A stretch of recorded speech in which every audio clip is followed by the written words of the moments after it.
In this episode of Valve House, we're going to be manual swapping the Integra.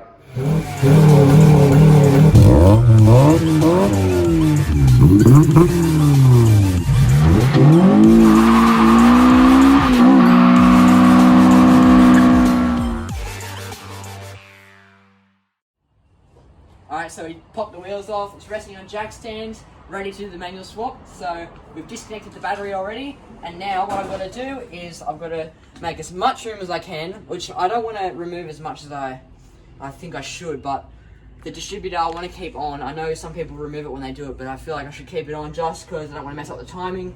But I'm going to take the intake pipe off, unplug all the sensors and switches that I need, and we should be ready to do the rest of it. Alright, so we've only been here for like less than an hour, and we've got the starter motor out, transmission ground, intake pipe, ready to start unplugging all of the plugs. As you can see, it's all clear here now. That's where the transmission ground was. Starter motor was in there.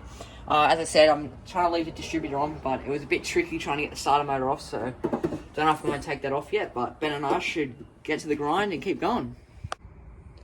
Alright, so we've unplugged all the sensors from the top, all the speed sensor and the reverse lights and everything. So now I'm going to go ahead and drain the transmission fluid. There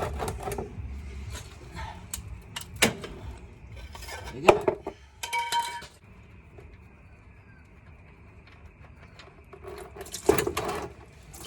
That was an improvement from last time, I must say. Alright, so as you can see, we've been letting the car have it for a while. We've got the center console out, the armrest with a little storage thing there. So yeah, I ripped the center console out. I've got the manual center console, as you can see. Oh, if I can reach, there's a little shift boot on it. I'm just putting all the parts where they need to go so I don't get it mixed up. But you have to take off your armrest, so there's a couple of screws there, and then you're good to pop it all out. As you can see, I've got to take all my auto stuff out. As you can see, there's the a massive plug that I have to remove, but more or less we're done right in this situation. Alright, so we've done a lot so far. We haven't got much video of it, so I'm going to start doing a bit more videoing, but as I said before, all the center console's out, so now we're ready to disassemble the auto shifter mechanism. So just gonna that was pretty tight. Pop that off, get the top one. Oh, that was a lovely crack. Right, now this, and now I need to do the plug under here.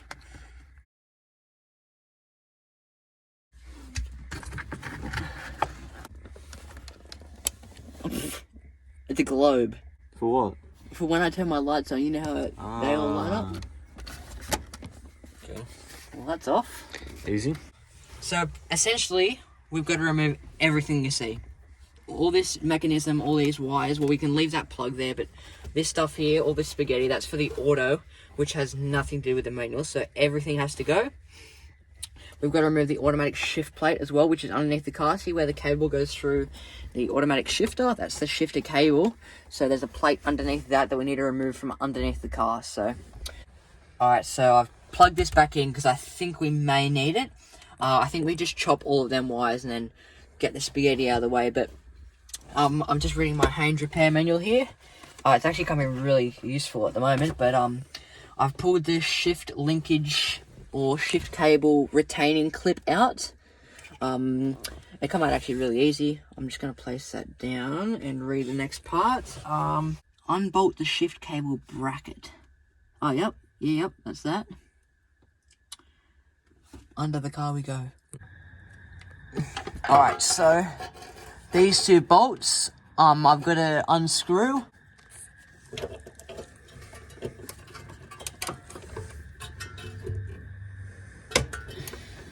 I love the crack there. Heat shields. Who needs them?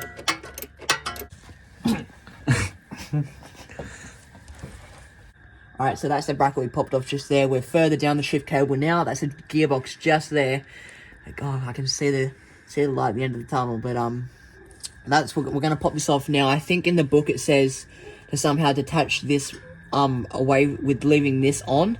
But because we're going manual, I'm just gonna pop it off.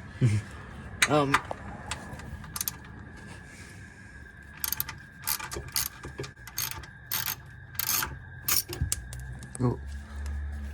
Well, I got that off. Now it's just...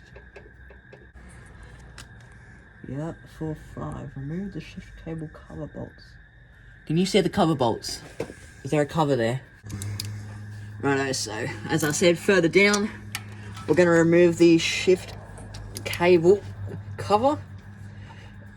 Oh, that one's a bit tight. Oh, that was nice.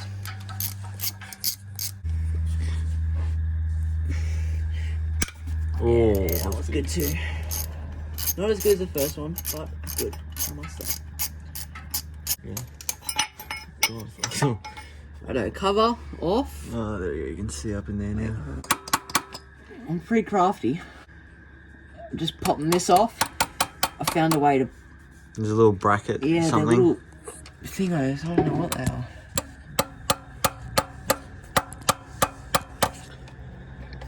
It's out of the way, and that's the main thing. Let's hope it doesn't bite us in the bum later. Whoa. That was satisfying. Wait, is it hitting on the flywheel or something? Or I mean the torque converter? Shush. There we go. These cables. Yeah. I actually had no idea, but because I already pulled that pin out, this just slid straight out.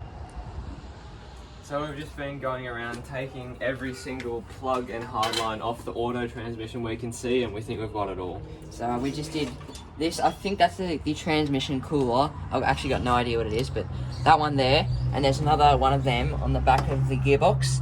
But there was also another plug back here that I didn't unplug, but now it's unplugged. So, and we also just did these two gearbox to engine mounts.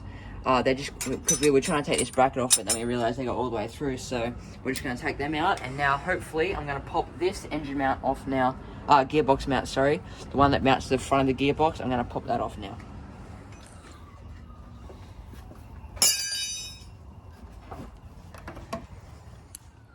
Alright, so I'm just hammering out the actual groove now.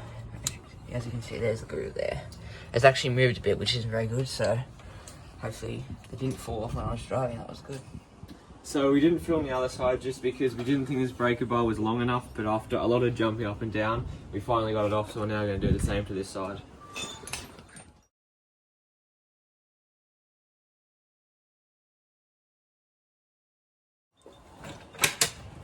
There we go. Easy. Alright, so the next step is we have to take this suspension fork off, and then the bottom bolt just there, so we can pull this brake caliper out and then pull the axle out from the transmission.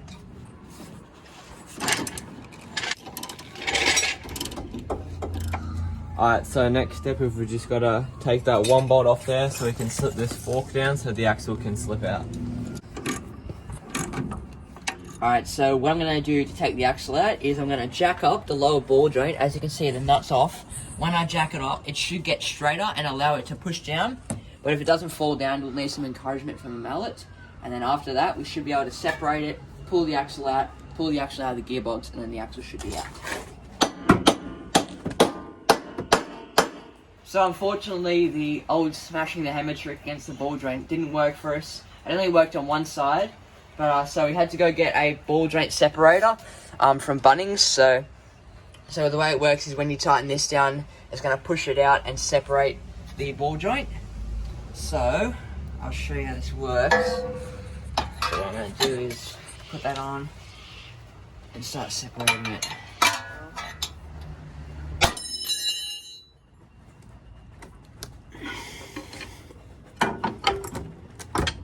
Alright, axle's out of the gearbox.